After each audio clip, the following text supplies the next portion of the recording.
नमस्कार, जीवी 24 digital platform देख रहे हैं आप और मैं हूं आपके साथ श्रेया राज। बहराइच हिंसा के बाद आरोपियों के घरों पर बुलडोजर की कार्रवाई पर इलाहाबाद हाई कोर्ट ने रोक लगा दी है।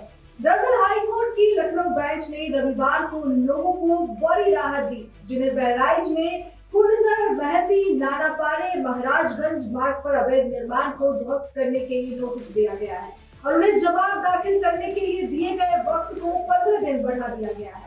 पीठ ने कहा है कि संबंधित व्यक्ति 15 दिनों के भीतर नोटिस का जवाब दाखिल कर सकते हैं। अदालत ने साथ ही राज्य के अधिकारियों को जवाब पर विचार करने और जवाब पर उचित आदेश देने का निर्देश दिया है। पीठ ने मामले की अगली सुनवाई 23 अक्टूबर को तय की है।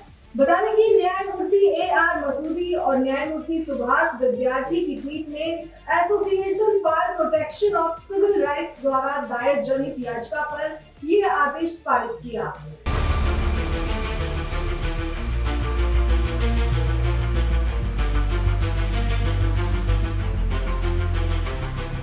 याचिकाकर्ता की याचिका पर रविवार शाम को विशेष पीठ का गठन किया गया और उसने अंतरिम आदेश पारित कर राज्य के अधिकारियों को अवैध ढांचों को गिराने की तैयारी करने से रोक दिया।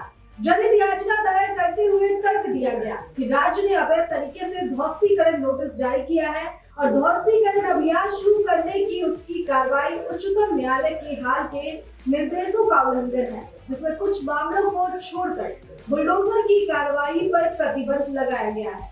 राज्य सरकार की ओर से मुख्य अस्थायी अधिवक्ता शैलेंद्र कुमार सिंह ने कहा कि जनहित याचिका सुनवाई योग्य नहीं है। मामले की सुनवाई के बाद पीठ ने कहा कि मामले के सभी पहलुओं को देखते हुए इस अदालत की अंतरात्मा को जो बात खटकती है वो ये है कि नोटिस जारी कर 3 दिनों की अल्प अवधि में जवाब देने के लिए कहना।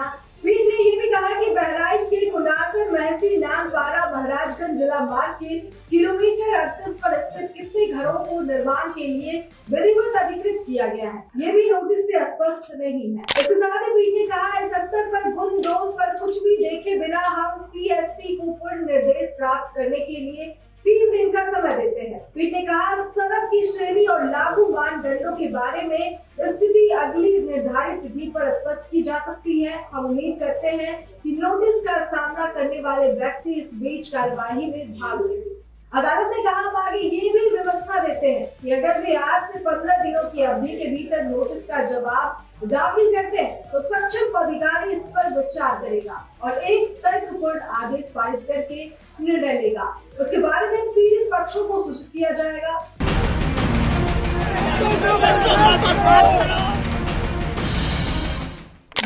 बहराइच के रेहुआ मंसूर गांव में 13 अक्टूबर को जुलूस के दौरान संगीत बजाने को लेकर हुए सांप्रदायिक टकराव के दौरान 22 वर्षीय युवक राम गोपाल मिश्रा की गोली लगने से मौत हो गई थी, जिसके बाद हिंसा भड़क उठी थी। जिसके बाद PWD ने क्षेत्र में 23 मकान और प्रतिष्ठानों को ध्वस्तीकरण का नोटिस दिया था। उसमें से घर 20 मुस्लिमों के हैं।